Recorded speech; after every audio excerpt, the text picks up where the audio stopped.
So, hello and welcome to my new business chat show, the chat show to spark or fuel your business thoughts. And as the business that we like to invite are here to share their startup experience with you. Now, as the entrepreneur's mentor, I support other business owners to start, develop, market, scale, and grow their own business. And I can't wait to share with you over this third series of my podcast the guests that I've lined up for them to share exactly that, a part of their startup journey, their experience, and hopefully some things that will spark or fuel your ideas. Now, I believe that this content will be relevant to whether you're a pre-start, you're building your first enterprise, you're in those early years of your startup, or even an established business.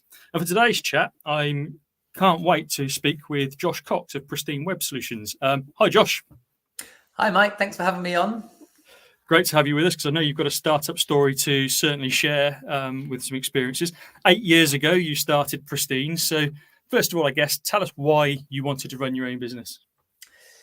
So it goes back a little bit earlier than that. So prior to leaving college, I did an apprenticeship in histology. Before biomedical science, it wasn't for me after a couple of years, and I sort of set up a couple of sort of small businesses while I had a couple of other jobs, a t-shirt printing business and a magazine. They didn't work out, but the one thing that I really enjoyed out of those was building the website, and that's probably where I'd spend most of my time.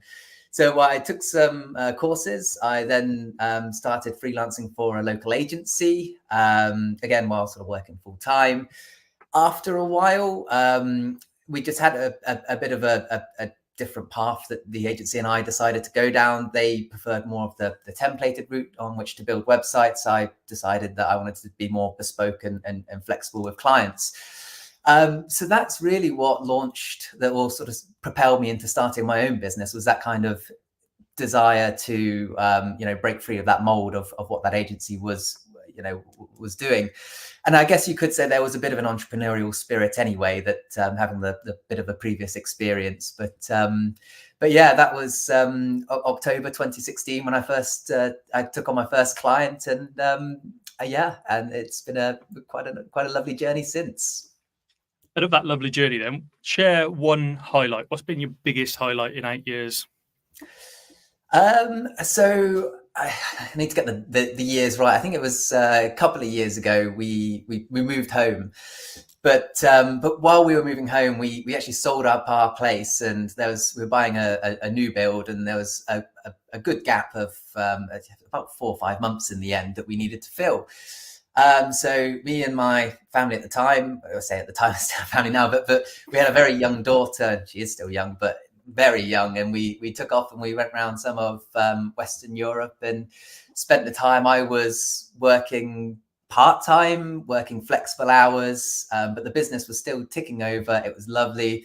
We were seeing some of her family, staying with them, doing day trips, going to Centre Park. So lovely, lots of traveling around. It was a really great time. And it was the flexibility that I think setting up the business had allowed me to live that kind of lifestyle. It was supporting us. We didn't have huge outgoings, but obviously we were saving up and obviously paying for activities and bits and pieces, and it supported that lifestyle. So that was probably one of the highlights, and it continues to support that. Continues to support that family orientated lifestyle that I have. So, but yeah, I would say that in particular, where we just went away for a few months, it was lovely. Well, that's the thing, isn't it? It wasn't a week, it wasn't a month, it was a few months, and the business operated. It didn't impact your clients. You still continue to work with clients, but you found a way to make that work for you and your growing family. And it's one of the things I actually wanted to touch on, so we may as well touch on it today, is that you've actually built a business that actually has ticked your personal goals. So tell us a little bit about that journey in terms of why you had these particular goals and how you sort of shaped the business to do that. So I guess the biggest goal is being around for my daughter, and actually we've got another one on the way as well. But really just being there and having the flexibility. So firstly, I mostly work from home. I do go co-working. There's an IT consultancy firm that I go co-working usually once a fortnight. But primarily I'm at home anyway, so I have got that flexibility where I can duck in and out and spend time with her my daughter and my partner.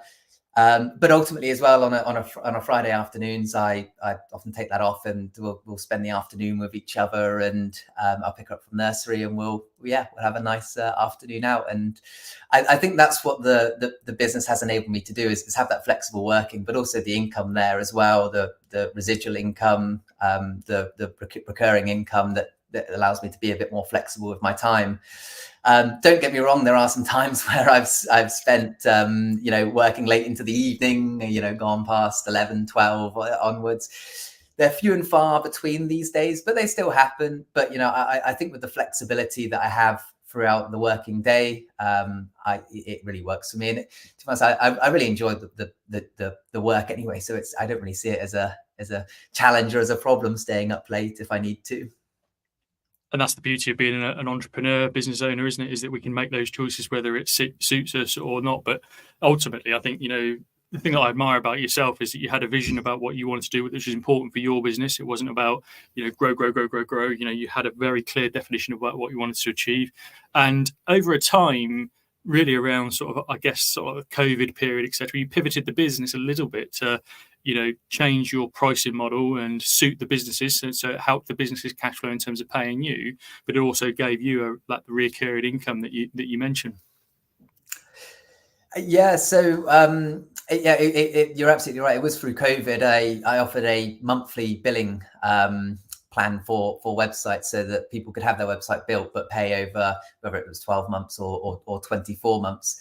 And after a few of them, you're absolutely right. It did build up that nice monthly recurring revenue. So that was again that partly helped. Helped quite a lot, to be fair, to fund the lifestyle of when we went away on our travels. So that was really pivotal. And a lot of those clients are obviously still with me, and they, whether their contract ended and we improved their website, or they just wanted our maintenance and hosting services, we still maintain them, and there often is still some recurring revenue, which is lovely for us as well, to be able to fund that lifestyle. Yeah, and again, it's a great model because it gives a certain amount of income to meet overheads, etc., etc. So what would be the one thing that you'd want to share with somebody who's listening in today to say, okay, of my startup journey, this was my sort of biggest learn? I think it's really hard to do, but don't panic so much in the early stages. I mean, I used to really think, where's the next job coming from? How's it going to be? Next month, what's the sales figures looking like? I think focus on what you can, which is in your control, about being proactive and, making those calls, making those contacts, reaching out to people, attending networking events. Focus on what you can do rather than necessarily worrying about the results right away. I think personally for me, I spent a lot of time worrying about, am I going to be able to get that, that client, in order to help pay towards next month's rent or something. And often they did, because, again, I was offering a really great service. And that's another thing, focus on the service as well, and what you're providing your clients. And for me, what I've found is by providing a really great service, a really great offering, probably the majority of my work has come through referrals, because it's people who felt really looked after, really taken care of. And I often, when I'm with clients, I speak about what we do here is actually understanding what the challenges they face, and not just building another website, but trying to solve the problems that they're after. There's an analogy that I've kind of borrowed, but it's the green widget. It's where a company says, right, we need a green widget, and that green widget could be it could be anything from a pop-up call to action to a members portal. And the developer could say, yeah, we can build you that green widget, and they build the green widget. And then the company says, well, it's not driving us business, or it's not, it could be anything. It's not turning leads into sales, whatever it is.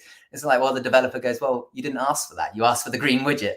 And that's the kind of the methodology there, is we try and understand actually what take the technology away. What is it that the client wants? And I guess that's a nice focus all round, is to focus on not how you're going to get there as such, what the end goal is, and then work out the kind of the details with the help of experts like yourself, Mike. I mean, the input that you've had with my business has been hugely beneficial. It's really changed and helped steer the business. That's been great. But yeah, having that that solutions orientated approach is, I think, has really worked out. I think I've gone quite a bit off topic there, but well, it's certainly a learn, and I think it's really interesting actually, because obviously, disclaimer, you do my website, so people can have a look at my website and the tools and the tricks that you've built on my website, because I think that's your uniqueness, is that you're not just a designer that's going to make the website look pretty, which you do, but you have that software development skill to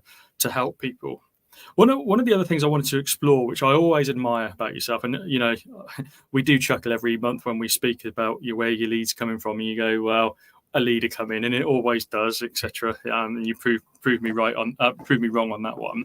But one of the things I admire from your early days was your willingness to knock on doors. Now, as a business owner, we've always got to be selling, haven't we? And whether we start with the marketing, but it's very comfortable for a business owner to do a lot of marketing, to pick up the phone, to knock on doors, to have conversations, to start those little conversations is difficult. But tell us about your journey, because you walked a street or two, didn't you?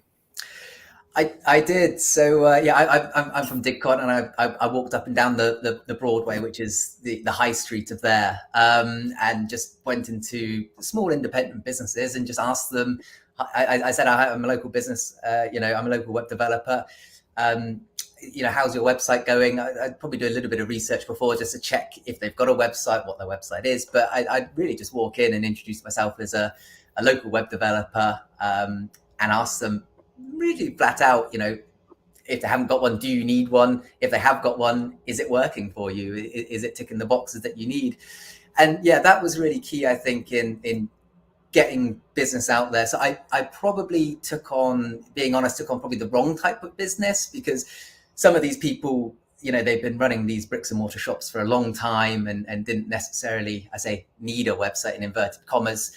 But they've run for 30 years without a website. What's another 5-10 years or whatever it is? But some of them probably didn't need a website, but they were willing to go ahead, probably partly being local, partly being face to face and being there and asking the question. Not many people actually had been asked that question, so that was a benefit. But yeah, it really helped build up a portfolio in those early stages. And I was building websites for probably shouldn't say the price because it's a little bit embarrassing, but I was building websites for very sort of low cost. But it really helped me build a portfolio, and from that portfolio, I was able to expand, take on new business, and offer what I feel is better value for the products that they were getting, the service and the website that they got. But that's what it's about, though, isn't it? It's about at an early stage generating revenue. We can look at all the P&L information we want, but we predominantly in those early days, we're looking at the bank account. Is it generating cash? And whatever price you were putting out, it was building cash. But importantly, as you were saying, it was giving you a portfolio. It was giving people that were talking highly of you in terms of testimonials. It was giving you evidence to give you that opportunity to build it. And sometimes it's those sort of steps that we've got prepared to do, rather than going from A, my theory, we can't always go from the A to the desired B, because that's a huge, big step. We need to take smaller baby steps. What was it like, though? But tell us a bit about your experience and how you overcome that mentally, if you like, in terms of not everybody you knocked on the door brought, did they? So, you knocked on a door and someone, no, go away, don't want to talk to you, don't want a website. How did that feel, and how did you overcome that to actually do the next thing, which is knock on the next door? I worked in a couple of sales jobs, so I suppose I wasn't completely, it wasn't completely out of the ordinary. I think at the time I was probably nervous. Again, although I had that experience, working in sales, not a huge amount, but a little bit. I think when it's your own business, you're much more passionate, but there's also, certainly in the early stages, a little bit of doubt of, can I actually do this? Because you're on your own, maybe you're with a team, but for me, I was on my own. So probably certainly would have been nervous. I think I was quite lucky because, and maybe it was just the demographic that I was working towards, but being local, I think I didn't meet too many, say, nasty people or horrible people. Okay, yeah, you're right. Not everyone bought, but I don't. I've been called worse names over a phone before. From previous jobs. Not, yeah, I'd like to think I'm always polite and professional and easy go. But yeah, I guess sometimes that's part of sales. But really, it probably was. I probably was nervous, but I think just being an entrepreneur, that's part of it. You have got to have that resilience, that tenacity to kind of get through. And the thing is, yeah, unless you are a whiz with digital marketing, social media, or other forms of marketing, it can be a long time before you start to get the business that you need to sustain the lifestyle. And for me, that was paying rent in the early stages. So you have got to do something drastic, and that is, for me, that was getting out there, walking to different shops and asking them, because I knew that I wanted the business to be a success. And what do you need to be for a business to be a success? You need clients. So Brilliant. yeah. Brilliant. And I think you hit the nail on the head there. It's having that sort of purpose and that sort of reason why you're knocking on those doors, and keep that clarity. So when the door gets slammed in our face or the phone gets put down, as a new business, we're willing to have that next conversation because it fits our purpose, not get disappointed and then go back and sit on the sofa, because that's not going to win us business. So yeah, great tip. I want to then talk. Go on. I'd just like to add in, I think I never really tried telesales in this, as Prystine. I do really think the face-to-face worked, because I was there, people were in front of me, and they could see I was a real person. I wasn't just another, web developer calling you up to try and flog a website. I was there. I was willing to sit down with them, discuss what they wanted and how it could work. So I think that probably played into the odds as well of winning business. I think, I don't know if there are any stats of it, but probably I could have probably made 10 calls and, for probably 2 or 3 knock on doors and got similar results, if that makes sense. Yeah, but I think your personality obviously shined through when you went in and introduced yourself, because then people were willing to have a conversation with you. I want to take the conversation on to another stage. This was a few years down the road that you explored. You got to a bit of your capacity, needed some help, so you explored hiring for the first time. So tell us about that journey to start with. What was the thought process? Where you were and why was it employee versus subcontracting, for example, which is another model you could have used? So I did use subcontracting, and I still do to this day. I think for where the business is now, to support the lifestyle that I want, the subcontracting works well. At the time, yeah, I went down the employment route. I think there was something about being a bit more sustainable. When you're dealing with subcontractors, they are just contracted.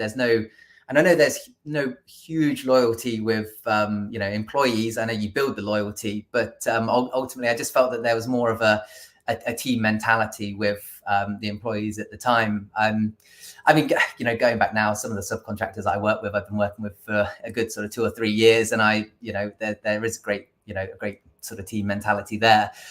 But ultimately, they run their own businesses. They are their own freelancers. So, there's nothing really stopping them. If they took on another project and I needed their help, I would just have to find other resources available, or swallow the bullet and, do it myself and spend a few more late nights. But I think having that team member, from what I could tell at the time, it would have probably led to more tailored growth, more maybe scalable growth. So there was that resource on hand to help out with clients and run campaigns, run projects and bits and pieces like that. But so that, I'd say that's why I went down the employment route. But I think looking back, and I would go down the employment route definitely again. I think just at the minute the subcontractors are working for my lifestyle. But is there any learns from that experience that you'd like to share with the listeners to be sort of mindful of, in terms of if they are going to employ somebody for the first time, what they need to think about or consider that you found? Yeah, so it's probably not the best advice, but I think for me, I've never managed anyone in the past, so I was very much green going into it. I didn't really know what to expect. I would say perhaps just being a little bit more organized in terms of how I sort of structured the structured things like the training and the project work. I think I was probably a bit too laid back in terms of managing. I was, I'm a developer at heart, and I think that's how I was as a manager, probably a developer rather than being a manager. So I would say probably, do what you can to learn about management. Speak to yourself, Mike. Maybe there are some other courses as well, but that would be probably something that I think I would be interested in, is probably maybe taking a course or two on being a manager. The other thing as well, and I think this probably just comes down to identifying the right people, is I think at the time, while the person who I did hire, they had a lot of say talent and skills, which I valued, but I think at the time, and maybe it wasn't clear at the beginning, but at the time, things like reliability and I guess probably reliability was probably the main one, to be honest. It came down to, and unfortunately that was kind of missing, I think, in a lot of cases. And there was some training and bits and pieces that we tried and some different software, but unfortunately, that was probably one of the bigger factors that I think is. There's other factors, but why say he's not here today as such. But in Prystine, obviously, he's working different jobs and bits and pieces. I would say, I don't know what you'd call that, probably being a bit of a judge of character, maybe. It's always the most difficult thing. Yeah. And I think again you made an assessment of what he could bring to the business as well, and at that time you offered a bit extra in terms of, rather than just the web stuff, you would a bit of paid advertising and all that sort of stuff. And I think one of the interesting things is that when he left, you decided, actually, I'm going to pull it back. I'm going to pull it back to my core offering. And I think that was a brave decision, but I think it was obviously the right decision, because you honed in on the skill of your business. Now, you touched on something there that I want to share with the listeners, which is the use of software. Now, obviously, you can build software, you could build anything. We've seen some of the stuff you've built, you can do, but you've also brought some off-the-shelf stuff. And one of the things, with whether it's an employee or now your existing subcontractors that you're working with, or the customers you're working with, communication is the most important thing, isn't it? So tell us a little bit about how you use software to communicate and sort of manage projects that might be useful for the listeners.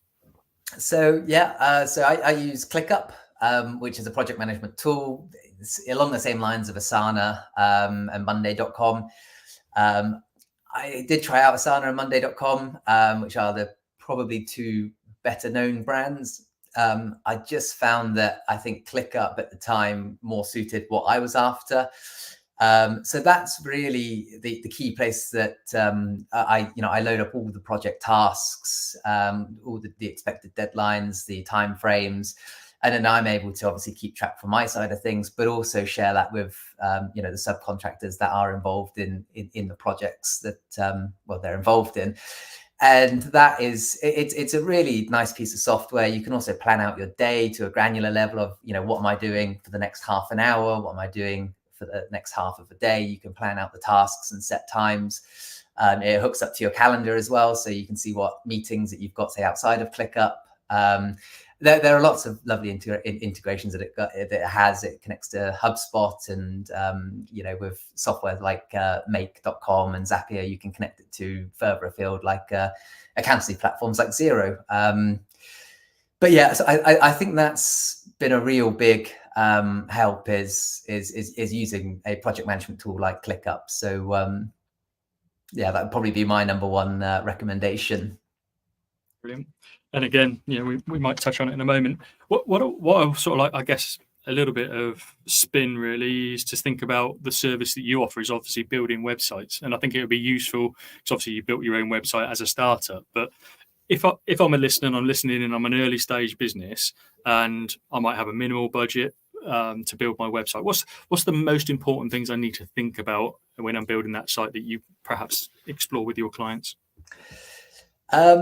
So actually, the probably the most important thing to consider is, before you even get to the website, is your branding ready? Is it? Have you got a brand guideline? Have you got your logo? Have you got your colors? Have you got your fonts all ready to go? Because ultimately, when you're building a website, it's hard to build a website if you don't know what the overall communication, what the overall message is, and that's really summed up in a brand guidelines document. So having that branding well established really allows you to then, you know, run that brand and the overall communication through your website as well. Before you're even looking at the website terminology or technology, I should say, have a think about what you want from your website. So it's what I said earlier on about the whole green widget, but have a think about, right, you know, what do I want this website to do? Do I want it to be just a brochure of our services? Do I need it to sell directly through? Are we looking at e-commerce? Are we looking to generate leads? Do we need landing pages?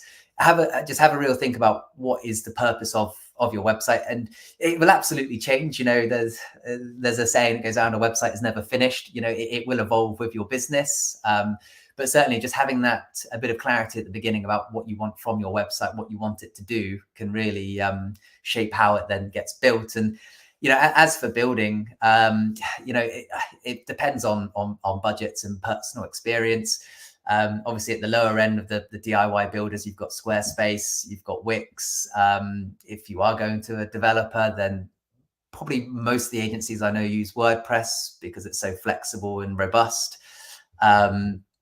And then at the very, very end, probably more of your enterprise level, you've got custom built applications where you're probably looking at maybe 100, 200K plus. But certainly there's plenty of options, whether you are a startup on your own with very minimal budget, you've got a medium sort of budget or whatever it is, or you are looking at like an enterprise solution. Maybe you've got some angel investors on board and you're ready to hit the ground running. But it all comes back to that branding and having a plan of what you want your website to do. I would say it are the two sort of key foundations. Yeah, it's great advice. You know, I always say to my clients, you have to decide whether your website's a brochure because people are already aware of you and they're just checking you out as part of that buying journey, or is it a lead generation site? And I think too many sites sort of sit between the two. They try and be a bit of both. But what I love about your exploration with your new clients is to establish exactly what you've just said there, and to establish, you know, what is it I'm building for you? What do you want it to do? How do I meet your expectations? I love it. Now, one of the things you do, as many business owners do, because we're entrepreneurs, you know, people say to me, oh, you're the entrepreneur's mentor. I can't work with you because I'm not an entrepreneur. I'm a business owner. Well, actually, anybody who's a business owner is an entrepreneur because they've taken a risk. And that's the definition of an entrepreneur. But I think entrepreneurs, business owners like yourself, they get to a point whereby, yeah, the business I've got is pretty good, but it's a bit of a side hustle I'd like to go and explore. And I know you're exploring a bit of a side hustle around quotes and proposals. So tell us a little bit about why you started that sort of side hustle and take the opportunity to tell us about it. Yeah, so I think I guess it's part of a bit of professional development. That's part of it. But the other part is I really enjoy building websites. And so I built an app, a web app called Quotify. It's probably a couple of years ago now, and it was really fun to do. You know, it's something that, as far as I could tell, hasn't been done before. It's essentially where you can go on, you can create your own custom quote forms that are then embed on your website and allow customers to, you know, select what items they want. Say if you offer a service and you have 5 different packages and other add-ons, you can then build that all into this quote form. You can include range selectors, additional bits of information that you'd want to gather, and as I said, embed that into your form or website or landing page. So building that, it really was just fun for me to do. I really enjoyed it, and yeah, there has been a good use out of it. I mean, last time I checked, it's got about 800 users, which is great because I probably, you know, a bit of a slap on the wrist, but I don't do any marketing or anything to it. I guess it's been a bit of word of mouth, and partly say how the website was built in terms of how it's found online. And sort of what's fueled that. And I know we've been discussing, Mike, and sort of strategizing, but what's coming next is hopefully I shouldn't say hopefully, it will be the next stage of what Quotify is. I don't want to give too much away because it is still in the works, but it's a V2, which will hopefully streamline and professionalize the whole proposal and quoting experience from you as a business owner when you're delivering those quotes to clients. but yeah, so that's I said I just really enjoy it, getting hands on the technology. I try and incorporate new technology, new frameworks, new libraries, and in terms of languages. So I'm learning at the same time of developing, which again makes the project fun and enjoyable. I admire that. I admire that. So let's go back to your startup journey then for the listeners. And is there anything that you have done on your startup journey that you would never repeat, that you'd say to the listeners, don't do this?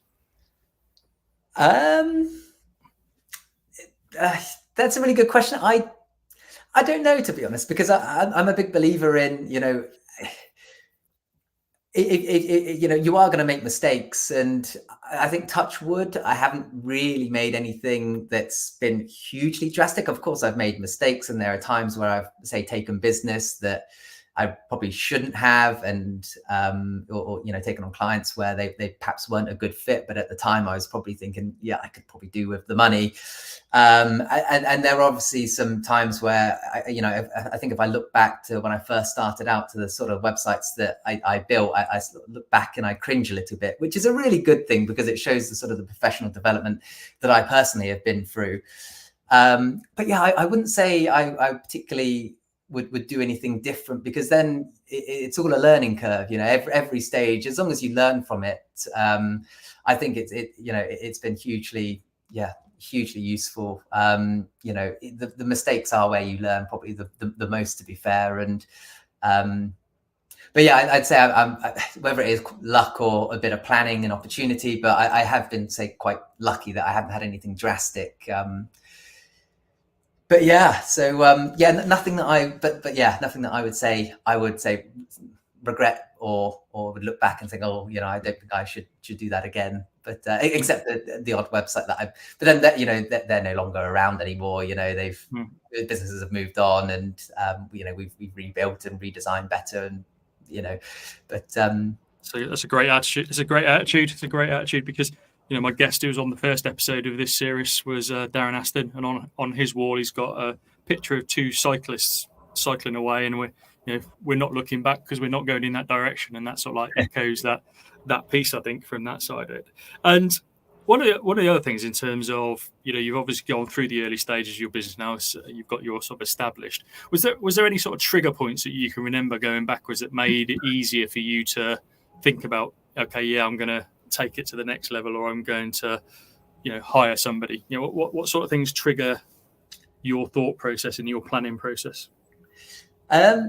Well, I think having the time, having the time that we do to sit down and actually plan, taking the time out of your day and actually plan out what it is that you want from the business is hugely helpful.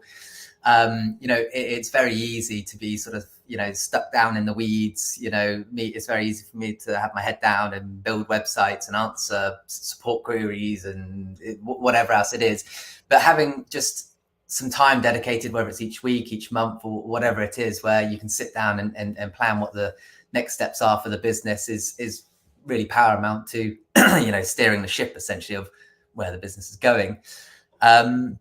Obviously, trigger points, there's events and things that happen with your life. I mean, for me, having my daughter come along was a really big trigger point, which then kind of flipped how I wanted the business to operate, to then serve me being much more flexible with my time, and allowing that time to spend with my family. So that was a really big point for me. I guess, these things, different events happen to each of us.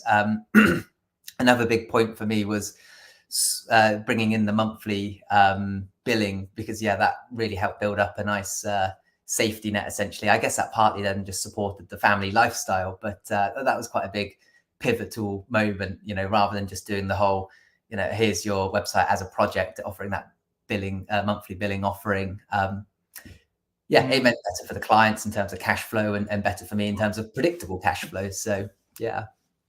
And I love that. I love the way that you've been able to pivot the business, or reflect on the business and change it in a way so that it's totally suited you and your family. I love the stories you tell me about Friday afternoons with your daughter, whether it's down the park or wherever it is. It's just I don't share the stories with my family because I wasn't very good at that. I was probably the other end of the spectrum, where I'd driven the business so far that I couldn't let go. I was stuck in my business.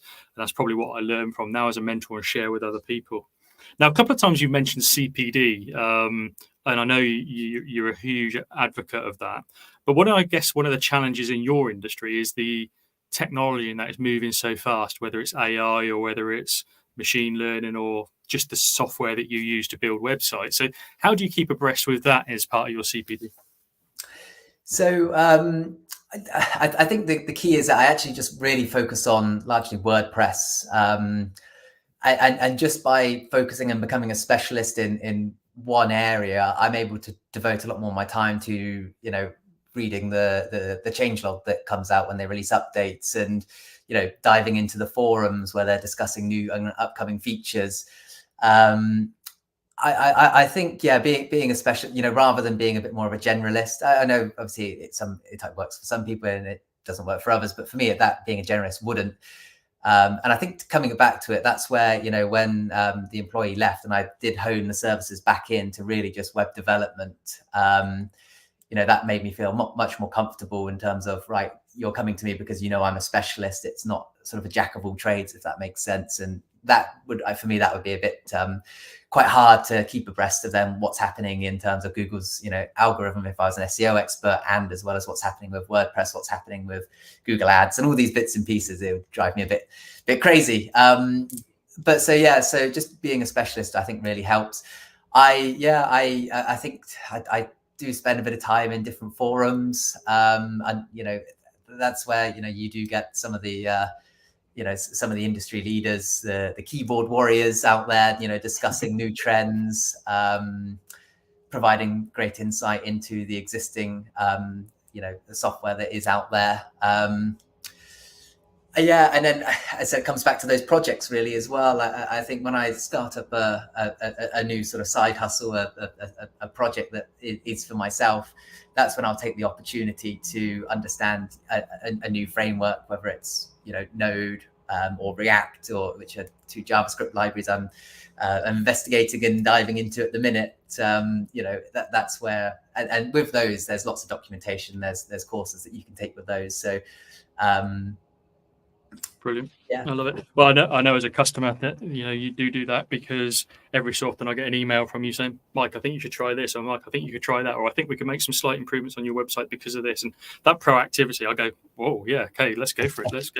And I think that's really good advice. I think, for a startup listening, or someone in their early stages, to specialize in something, whether that's specializing in a vertical or a niche, or specializing in one piece of software. I remember when I used to have a bookkeeping membership organization, I used to say to the bookkeepers, think about your core software, because one of the learns when I had my bookkeeping business, it was very early on in days of software, but we predominantly had Sage and QuickBooks in my day, but Xero was just coming into market, and we see a lot of people specializing in Xero now. And I think that's a great tip, because my team, we were having to know every piece of software, because we were using different clients were using different pieces, and it was a headache from a training bit, it was a headache from an induction piece. So I think that's a great share that you've made.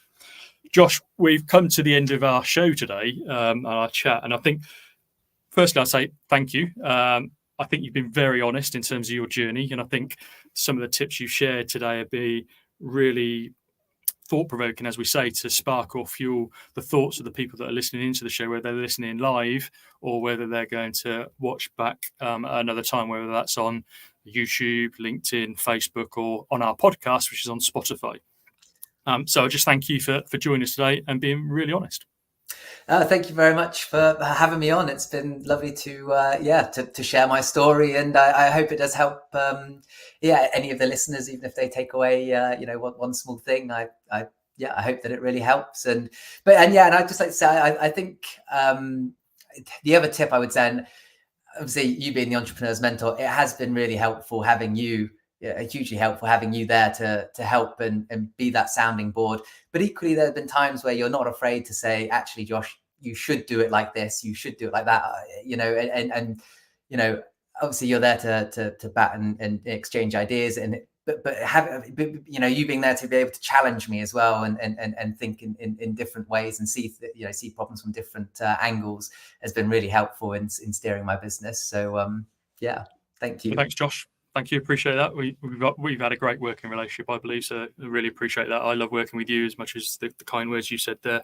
But if people want to check your website out or check you out, how do they find out before we finish? So yeah, head to prystine.co.uk. That's prystine.co.uk. The PRI was taken, unfortunately. But yeah, so prystine.co.uk. You can find me on LinkedIn. I'm not hugely active, so I may take a little while to get back to you if you drop me a message. But you know, if you go to my website, drop me an email. I'll get right back to you. But yeah. And I know, listeners, when you drop him an email, he is very reactive to that, because whenever I drop him an email going, Josh, have a look at this on my website to try and see if we can change this, it's back within minutes. So yeah, really appreciate, well, not minutes, but appreciate that support. Anyway, Josh, that's the end of the show. Thanks very much, and I'll see you soon. Take care. Thanks. So listeners, thanks very much for tuning in to this latest edition of the New Business Chat Show. I'll be back next time with another guest. So tune in, subscribe to us on the Spotify podcast, or subscribe to me on LinkedIn, and you'll get notified when we go live next. See you next time.